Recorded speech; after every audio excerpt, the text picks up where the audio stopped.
Russo Italiano sponsors Boxing Bros UK.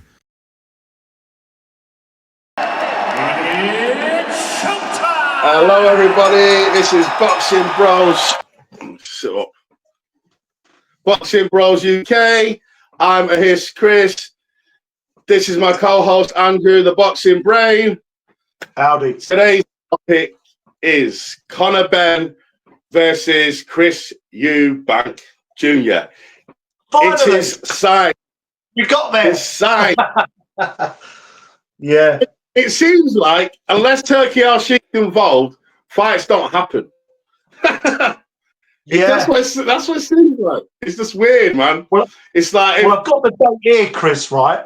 This originally was supposed to happen. Can you believe this? October 2022. Timeline. Yeah. Over 2 years ago, this was supposed to happen.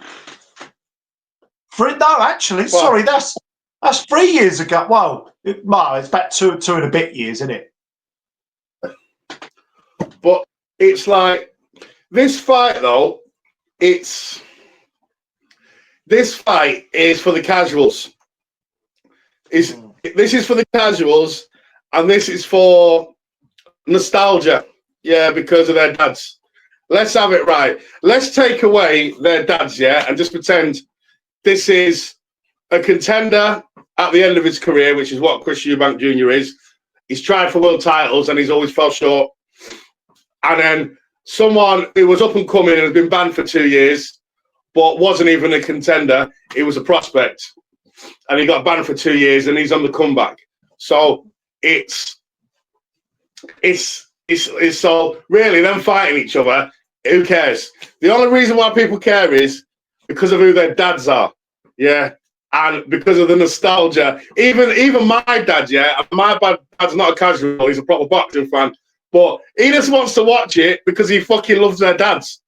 And he just thinks, oh, well, Yeah. you know, I love their dads and their sons are fighting, so I want to watch it just for the nostalgia, you know? And then all the casuals.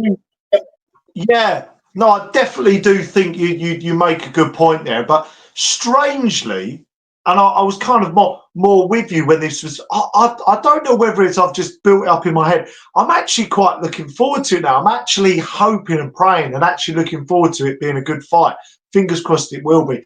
But it is essentially Eubank Benn 3 vicariously fought out between their sons. Isn't it? It's a weird one. They can even promote it as that, couldn't they? Somehow. Yeah, Eubank Benn 3. That should have happened with their dads. Yeah. Benn 3, Next Generation. Oh, that's a good title. Yeah. Yeah, for the casuals, obviously, Conor Benn's doing the right thing. He's making noise. He like when the Ring Magazine Awards were there, he put it on Ryan Garcia's toes. Don't fucking come to my town chatting shit, bumping heads with him. Like he's making noise. He's had a few. Well, actually, I'll come to that. And he's staying relevant. And Chris Eubank Jr. He's always like doing his poker tournaments on live stream, and he's quite popular with like the younger generation, you know, like and the casuals. Oh yeah, his dad was a good boxer and he plays poker. Yeah. And he was a world champion, even though like the casuals, they don't know the IBO wasn't even a proper fucking belt. But so it's going to make a lot of money. It's going to do well, and I am actually excited to see it just because we've been waiting so long to see it, and I think it's going to be a good fight, regardless of weight and stuff like that.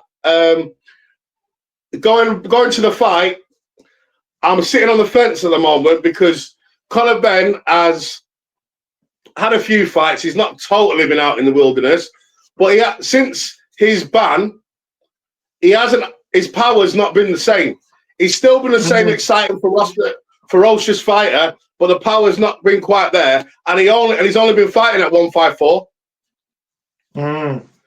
So he's more powerful at 147, and he's not carrying his power up to what. So I just think he's going to go up to 160. He's not going to have the power. Eubank Jr.'s not really got that much power anyway, and he's at the end of his career, so his punch output isn't going to be enough, so he's going to have to use his experience. And I just think it's going to be a good fight. You're going to have Conor Benn forcing the pace. You're going to have Eubank Jr. trying to box, trying to punch with him, and it's going to be an exciting fight. I can see it. I can see it having a war, and no one's going to get knocked because both of them won't have much power. That's how I think it's going to go. But I don't know who's going to win. I'm not too far off that in my thoughts. I do have because originally this was going to be for a catch weight, wasn't it? About 157. So Conor Benn's going up to 160 now. Again, you know, this is where you come in with your S&C coach. You know, he's a 147 fighter, really. I mean, he's you know, is he going to be able to put on that 13 pounds of hopefully lean muscle, but be able to carry? These are the kind of questions. Can he kind of carry that weight? Can he? Because not everybody can. He's going up 2 weight divisions, isn't he, basically? So is he going to be able to carry that power up? What is going on with his power now? Obviously, the controversy around, you know, the adverse findings, and look, he's been proven innocent, and I know there's controversy around that. Eubank hasn't looked great at middleweight. I think he looked a bit better at super. He seems to be quite tight at middleweight. The Liam Smith first fight, certainly, getting on a little bit. Didn't look great against Sheremeter in the last fight. I think that gave Ben a bit of confidence. So yeah. where I'm trying to sort of build a little bit of an argument against what you're saying, but actually I kind of see it. It's a difficult one to call because, yeah, Ben's going up a couple of weight divisions, which is precarious, and he's obviously been fairly inactive because of what's gone on. So that's we don't know how he's going to be 2 weight divisions up with inactivity. Also, Eubank Jr. slightly on the slide now, age not on his side, and has looked a bit dehydrated at middle anyway. So it kind of levels it out. So it could be a bit of a barnstormer, but go 12 rounds, as you say. Yeah, that's what I think. And to be fair, Conor Benn's last 2 fights have been at 154. I know he's only fought like once a year or something. And his last fight, he was smashing that Dobson with the kitchen sink. And he didn't put a dent. He was fucking hitting him with everything. So I think he good just... chin, Dobson, though, isn't he? Good chin, though. Really, really good chin. Even his next fight after that, he did well. And against a prospect, good prospect. But I just think, and Eubank Jr. has never really been a knockout artist. He stops people TKO with sheer volume, but that's really gone. And the thing about Eubank Jr.'s last fight, he didn't really look good, but the guy he fought literally came off the sofa to fight him. He was inactive for a year, and he wasn't even that the greatest when he was active. And he got the call, fight Eubank Jr., Saudi card. Yeah, I'll fucking do it. Damn right. Boom. Had a full camp, but he climbed off the sofa literally to fight him. So you looked not the best against someone who isn't really that great and who climbed off the sofa. So, you say, it's leveled out. And Conor Benn, his power. But regardless, people can say, oh, it's because he's not on the roids or whatever. Sometimes people just have, like, say, Teofimo Lopez. When he was the weight below, he had a lot of power. When he's moved up, his power's not there. Some people, they just can't carry their power up. Even Terence Crawford, he was knocking everyone out at 147, knocked every single opponent out at 147, every single one. He moves up to 154, and he couldn't knock out Madrimov. I know Madrimov is a good fighter, but sometimes when they move up in weight divisions, the power doesn't come with them. And it's not because of steroids. It's just the way mechanics, isn't it? Yeah, it's just one of those things. And also, I think the thing is as well, that's why we have weight divisions for a reason. When you are going up in poundage, you know, those guys have got a bit more weight behind them. They got a bit more weight, you know, in their legs. They got a bit more strength in their legs. You know, they got that bit much more resilience. And it's hard. It's going to be a bit, especially if you're not. It's a bit like different when Hamza Shiraz, he's got the frame, because he's got a 6'3" frame. He's going to be much more likely, I think, to be able to carry that power going through because of the frame he's got. But Conor Benn's obviously a fairly short guy, a fairly small guy, not, you know, massive for 147 or 154. So you're already kind of pushing it, and then you're pushing it again, and it's kind of like, you know, well, I guess that cliche punching above your weight, right? That's where that comes from. Trying to punch above your weight. So, and these guys aren't falling over because, Well, until we get closer to the fight, I can't pick a winner. I'm on the fence. But I will say, I think it's going to be a war, and they're going to be having a tear up because what Conor Benn's going to push it, and Eubank Jr. he's not the best boxer, so he's going to have to try and use his experience and trade with Conor when he has to. Because Conor's going to put it on him.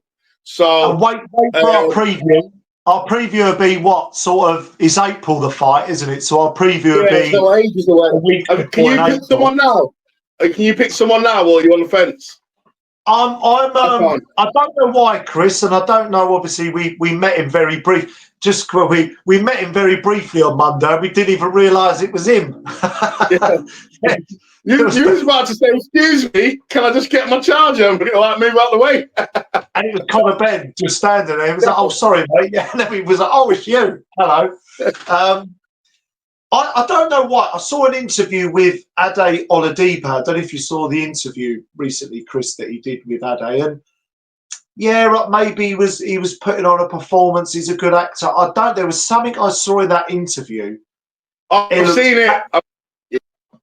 Yeah, there was real spite. There was a venom I felt. I really felt like he was.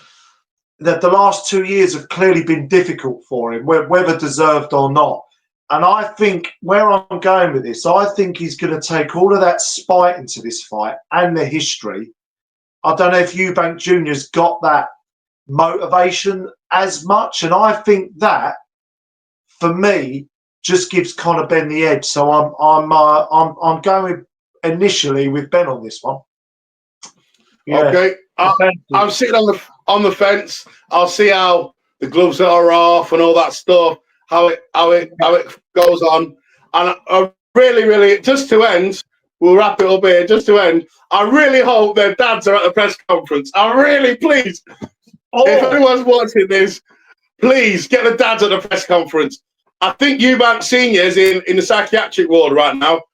he got sectioned, didn't he, for fucking doing some crazy shit in a bar.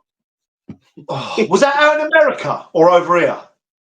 I don't know. I just know after he made the Four Kings documentary, he fucking went in a bar and just started fucking going nuts, like raving and shit. He's like a sheriff. He's like a sheriff or something in a local town out there. He's like going around with the police arresting people. Like, I don't know what's going on. I'm like, no idea. Who knows with him, to be honest. In America, and you got this fucking guy, he's about 60, we're English guy in America with a lisp trying to tell you he's a fucking sheriff. Oh, man. You couldn't write it, could you? Couldn't write it. was like, yeah, having a laugh. Oh, God. So, yeah. Well, that's our thoughts on it, guys. Please like and subscribe. Like and subscribe. Leave a comment.